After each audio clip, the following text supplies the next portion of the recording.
Did y'all catch that offensive explosion yesterday from the San Francisco Giants? Maybe I don't have anything to worry about when it comes to the offense. Let's talk about it right here on Locked On Giants.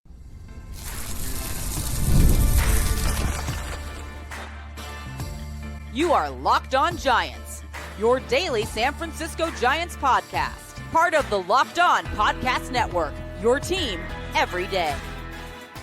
What's up, y'all? I'm Alan Stiles. Welcome to Locked On Giants, part of the Locked On Podcast Network. Now, thanks to you, the #1 sports podcast network. On the show, we provide daily episodes Monday through Friday, talking about the San Francisco Giants in a way that combines passion, analytics with the eye test, and a little bit of fun. I'm from the Bay, but I live in Sacramento now, and I host a show on Sacktown Sports 1140, as well as emceeing Sacramento Rivercast games. All in all, I'm lucky enough to cover a team I've been a fan of all my life. Today, we are discussing the offensive explosion that went down for your San Francisco Giants right after we gave them a little bit of motivation during the show. We're also discussing Jared Oliva. Do we need to be talking about him more? He's getting a decent amount of playing time, and it's confusing me a little bit. Last but not least, the backup catcher battle. Daniel Susac, could he come in and show Patrick Bailey some things offensively and make that a little bit exciting? So let's get right on into it. I just wanted to have some fun here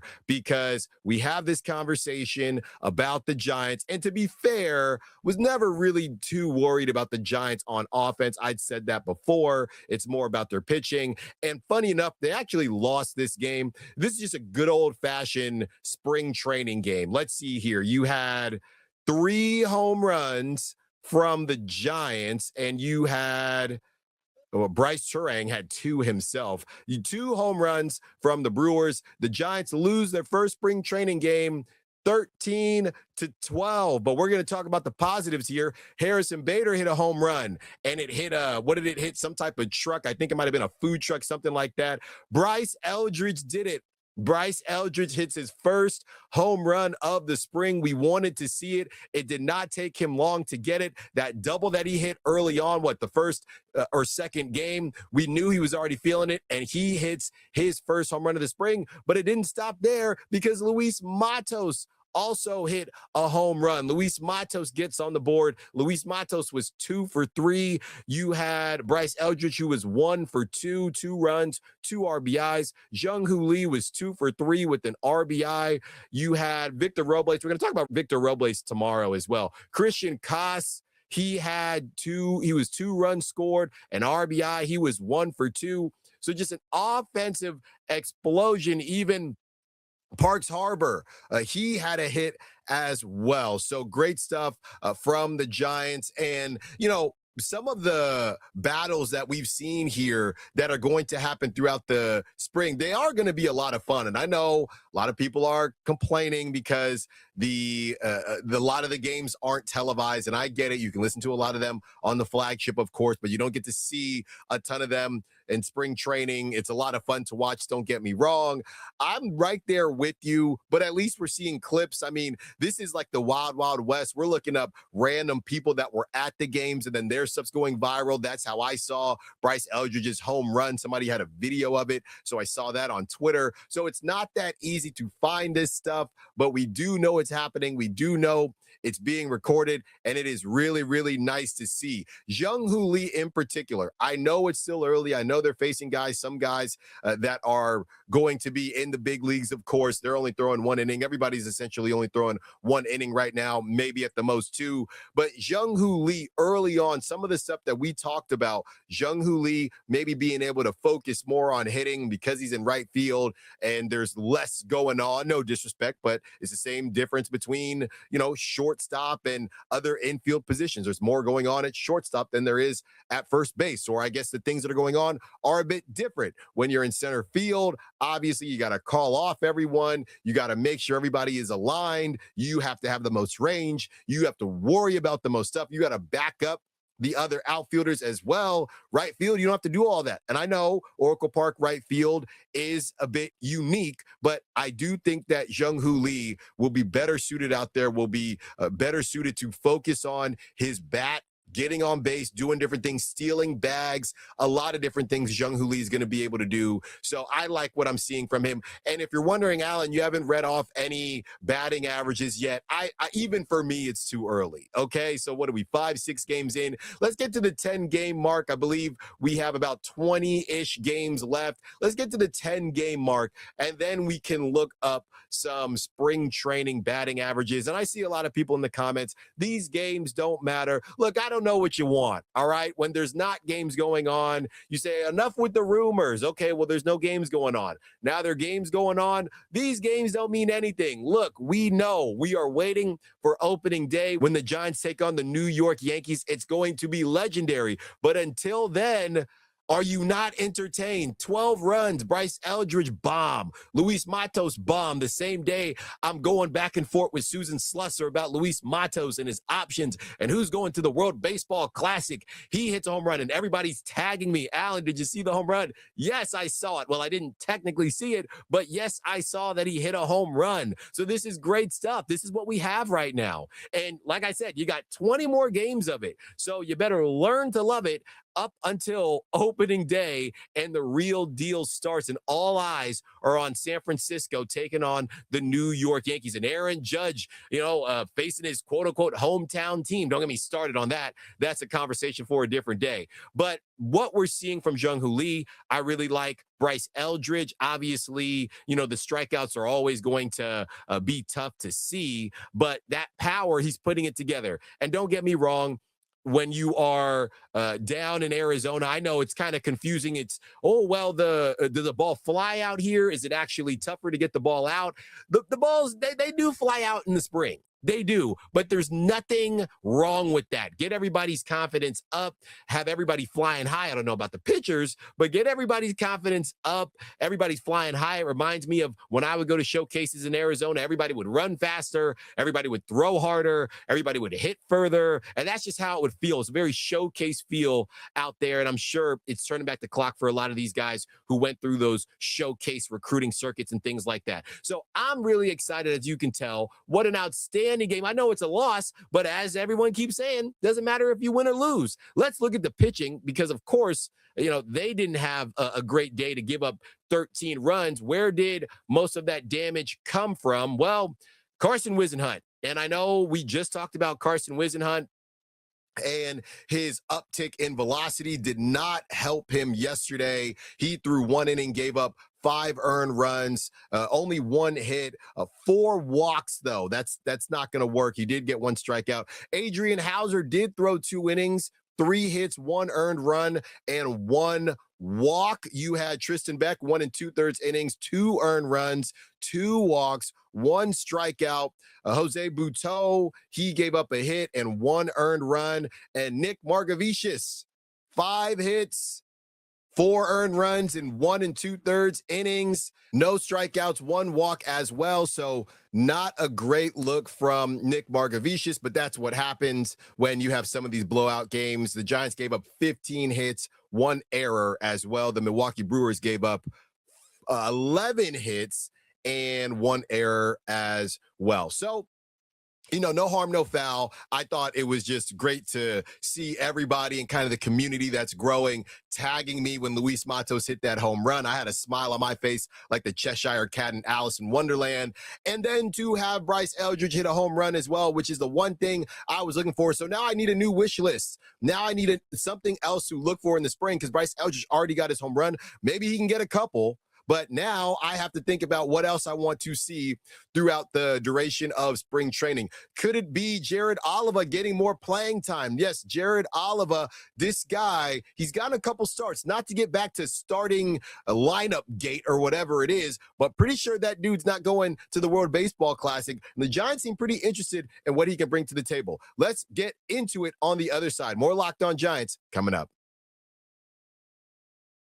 MLB opening day is almost here, and you can feel it. Fresh starts, big expectations, and that first crack of the bat. Whether it's a breakout rookie or a division race that goes down to the wire, there's nothing like being in the ballpark for it. The only problem? Getting tickets can feel like a grind. Long queues, surprise fees, prices jumping at checkout, that's where there's Game Time. The Game Time app gives fans the advantage with constant innovation. It's how you unlock amazing tickets and experiences in just a few taps. It's simple to use. The Game Time guarantee means you get 100% authentic tickets delivered on time at the best price. And here's the best part. Fees are included in the price you see. What you see is what you pay. Period. The seat views feature is huge. You can see the panoramic view from your exact seat before you buy. Zone deals let you pick the section and save even more while Game Time selects the seat. You can follow your favorite team and get alerts when new deals drop. 2 taps and it's done. No stress, no hidden fees, just great seats in minutes. That's what makes it so easy to decide last minute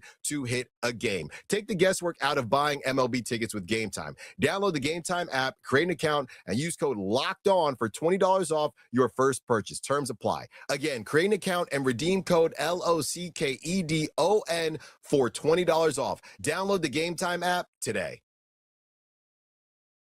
Baseball is back, and you can lock in by joining the Everydayer Club, which gets you ad-free episodes and access to our group chat on Discord. For the next week or so, you can use code SPRING for a month. Go to Locked On sfgiants at supercast.com or tap the link in the show notes.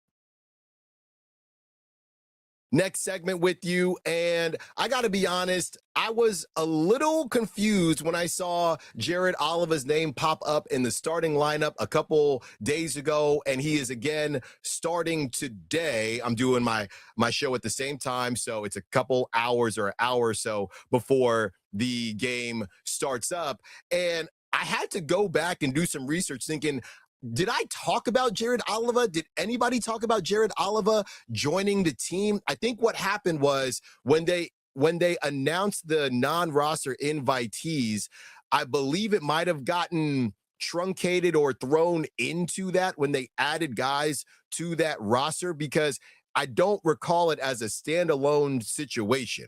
So Giants sign, and this is from MLB Trade Rumors, they just kind of throw in, it says Michael Fulmer to a minor league deal when I'm trying to go back and look at who in the world reported on Jared Oliva when he was added. So what they say is most of the players, this is when Shayna Rubin announced reported on the non-roster invitees, most of the players were already in the organization or their signings had been previously reported. But right-hander Michael Fulmer, who I know we did chat about, and outfielder Jared Oliva were new names. As far as Oliva is concerned, he's 30 years old, has a major league track record consisting of 26 games for the Pirates over 2020 and 2021. He stepped to the plate 59 times and produced a 179, 220, 214. That was his slash line. He spent last year with the Brewers on a minor league deal, hit 252, 335, and 413. He's generally been good for double-digit steals throughout his minor league career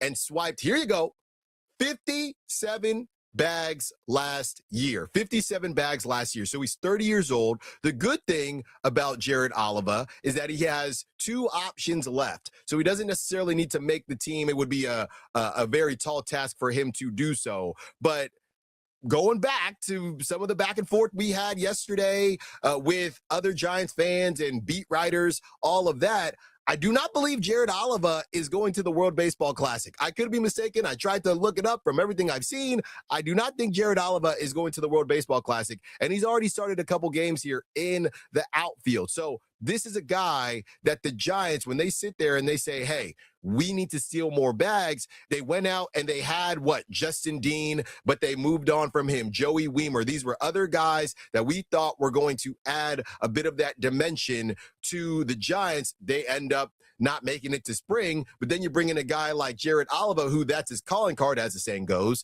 As my coach always told me, you can't steal first base. But when you get on base, especially with the new stolen base rules, there is no reason the Giants should not be stealing bases at a higher clip. And I talked about this with Grant McCray as well. Now you have somebody in Jared Oliva who's really been about that life. I'm fairly certain Grant McCray did not steal 57 bags last season. I'm about 100% certain that didn't happen. So, they're bringing in somebody that they haven't necessarily had that type of dynamic before, and that is something that helps you stand out. We were just talking about it with the 4th outfielder situation. That is what you can do to separate yourself. So just for fun, 2025, Grant McCray stole 27 bags. Okay, that's 27 bags for sure, but that is not 57. I mean, 57, that's actually insane. So you have somebody in Jared Oliva coming in, and he's going to show the Giants something that they haven't really seen before. And you can appreciate that. Again, he's not going to be in, and I don't believe he's played center. I got to double check that. He's not necessarily going to be a guy that you are expecting to see every day, but going down to the minors, I look at that and I say, look, Grant McCray, look, Drew Gilbert, some of these guys that are already in a tough spot. This guy's coming down and he's doing something that y'all are not doing. So again, this outfield battle is continuing to power on, and I think it's good for everybody involved. But yeah, I saw him start a game. What was that? I saw him start a game a couple days ago, and then I saw today that he is starting another game. So clearly the Giants are at least intrigued by what they've seen from him. And I also saw a report that Jung Hoo Lee might be on his way to the World Baseball Classic. Now I got to double check that. But the Giants clearly like what they're seeing from Jared Oliva. I've seen other people comment that he is playing well, but right now it's just tough sledding to get that fourth outfield spot. It's just not going to be him. We've talked about Encarnacion, but he's more so setting himself up. You know, the end of the season, you get these call ups and guys that can swipe bags. This is how you play into it. And again, with two options, he can build himself up. You never know, injuries happen as well, so he can build himself up, build up a kind of brand out here in Sacramento if he ends up hanging out here with the River Cats and go from there. But that was a name that I didn't feel like we talked about a lot. Then all of a sudden I saw him in the starting lineup more than some of the names that we did talk about, or more than some of the names that were on the Giants last season. So clearly there is something that they like with Jared Oliva, and he is also a righty bat. That's something to keep in mind as well. We know that the Giants weirdly have a good amount of lefties in specific positions, talking about some of the bench outfielders and things like that, along with first base, second base, and DH, all of that. So they're, in a way, maybe looking for some righty bats to spruce up some things. And then when you bring in the dynamic of stolen bases, that is going to turn some heads. So wanted to give Jared Oliva a little highlight here, because we might be seeing more of him throughout the spring training season, especially when those guys do go off to the World Baseball Classic. One more segment with you. Daniel Susac, is he in a prime position to grab that backup catcher spot? And could he make things spicy with Patrick Bailey? More Locked On Giants coming up. So we did talk about Daniel Susac before when the Giants picked him up, but now that we're seeing the backup catcher situation, and of course there's Jesus Rodriguez, now that we're seeing the backup catcher situation start to take shape, I wanted to get back into this because here is a friendly reminder. Daniel Susac is 24. He's 24 years old, and once upon a time, he was a top prospect, and not that long ago. We're talking he was drafted in 2022. So this is a guy, I'm not saying he's going to challenge Patrick Bailey, don't get me wrong, but this is a guy that we probably should be talking about a little bit more. I mean, the last couple years hasn't been a ton of fun with the backup catcher conversation, because those guys have been kind of journeymen, and you know that he's here for a season or maybe 2 seasons, but they are who they are. There's not a lot of growth there. Daniel Susac is a completely different situation. So this is from Andrew Baggerly. Former San Francisco Giants catcher Andrew Susac was pretty sure that his younger brother Daniel would get scooped up by a club in the Rule 5 draft last December. Sure enough, the Twins called his name with the 4th pick. Mere seconds later, rumors began to swirl that the Twins are going to ship him elsewhere. Basically, Andrew Susac texted Buster Posey, okay, and said, hey, are you going to go get my brother? And Buster said, yeah, we finally got the right Susac. Baggerly goes on to write, Daniel Susac is in camp with the Giants, hoping to win a job backing up a different Gold Glove catcher. The 24-year-old right-handed hitter is one of several hopefuls whom the Giants are considering behind Patrick Bailey, along with experienced non-roster invitee Eric Haas and versatile contact hitter Jesus Rodriguez. Logan Porter adds another layer of depth, and former top Dodgers prospect Diego Cartaya is an intriguing long-term project, but the job is there for Daniel to win, and the Giants would be thrilled if he did. They paid a $100,000 claiming fee to acquire him and also parted with the teenage prospect catcher Miguel Caraballo, who signed for $150K last year. Failing to roster Susac at any point this season would mean offering him back to his original organization, the A's, for half the claiming fee. The Giants didn't go through the exercise of acquiring him to light that money on fire. That is huge. Now, that's the type of kind of in the weeds stuff that's just really fascinating, because when you think about these dollar amounts and the millions of dollars that these teams are paying to players and organizations to do different deals, 100K might seem like a drop in the bucket, but it shows you why Daniel Susac might have a leg up on the competition and why the Giants are making this commitment on somebody that they feel can turn this thing around at a young age. Because as Andrew kind of lays out, if they don't roster Susac, they're going to end up losing money in the process, which might be pennies to them. But it seems like the Giants, they're not trying to lose money very often these days. Andrew goes on to write, they're intrigued by the offensive potential and the arm strength that made him the 19th pick in the 2022 draft out of the University of Arizona. They've got a pretty good read on the person, too. And he goes on to talk about how Daniel Susac's been around the league for a very long time, been around clubhouses for a very long time. He is a local guy, grew up out here in the Sacramento area, went to Jesuit in Carmichael. That is not too far from where I am right now. So, this whole thing is lining up for Daniel Susac, but he's got to go out there and he has to figure out how, I know I've said this a couple times today on the show, to separate himself. So this is what he has done so far. Daniel posted an .832 OPS and hit 18 home runs last season at AAA Las Vegas, but there's a reason the A's didn't add him to the 40-man roster to protect him from the Rule 5 draft. He struck out 109 times in 360 at-bats. He's working on reducing his chase rate and being less of a guest hitter. Even though he's the youngest, in a lot of ways, Daniel acts as if he's the oldest of the Susac boys. He's an intellect where I was more of a go after it guy, Andrew said. I'm a lot more vocal and running around, and he's more of a processor and a thinker. I told him, hey, I know you're the Rule 5 guy, but don't be a wallflower. He's an old soul.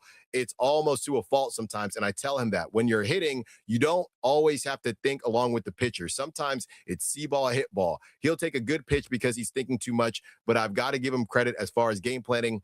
He stands out a lot more than I did in that area. That's always been something that I have thought about as far as catchers are concerned, because do they overthink things because their thought process is, well, what would I have the pitcher throw if I were catching right now? So it sounds like some catchers do think like that. Some catchers take it deeper. Some catchers don't necessarily think like that. Tony Vitello said the receiving is good for how long he is. And he's a long way from his ceiling as far as how good he can get back there. And I think he will. His arm strength is surprising everybody. So he's done well. He's strong too for how lean he is. All right. We know you also have to hit as well. And it sounds like this thing is, growing and they have to make some decisions. Now, one thing Andrew did say is that he's got to be rostered at some point. I don't think that means he needs to be rostered now. Of course, he would like to be rostered now, but the Giants don't want to give up that money. So clearly they're going to, maybe give him those opportunities where he can shine and show the Giants and the rest of the league what he can do. Right. So that was something, as far as the other guys that are involved as well, that was something I thought was kind of a big deal because of how you break down all the other things that could happen. By the way, you have Luis Arias starting today, lead off Matt Chapman at third, Devers at first, hitting third, Willie Adames hitting fourth, Elliot Ramos hitting fifth. In left, Patrick Bailey hitting sixth at catcher, Bader hitting seventh, center field. Your boy, Jared Oliva hitting eighth, and Jake Holton hitting ninth. And Blade Tidwell, one note on Blade Tidwell, he is starting in place of Hayden Birdsong. Now, Hayden Birdsong will pitch. Okay, he will pitch today, but they decided to start Blade Tidwell. Keep trying to tell y'all, Do not sell your Blade Tidwell stock. This guy's going to be really, really good. Yesterday, if you were curious, it was Eric Haas who started. So obviously they're going to give opportunities. Daniel Susac started on the 23rd. So it's going to be revolving. But of course, as you have Andrew Baggerly laying out, they're going to give Daniel Susac those opportunities. And again, getting deeper into spring training, 20 games left, over 20 games left. So he'll have plenty of chances to do his thing and show what he's able to bring to the table. Thank you for listening to Locked On Giants. Thank you for watching Locked On Giants. Be sure to follow me on social media at @Styles Files, Styles with an I. You only have a couple more days to use that promo code SPRING. So make sure you do it for the Everydayer Club to get that free month. Hopefully we have another offensive explosion today as the Giants are taking on the Rockies, I believe. We will be back tomorrow on a beautiful Friday. Until then, peace.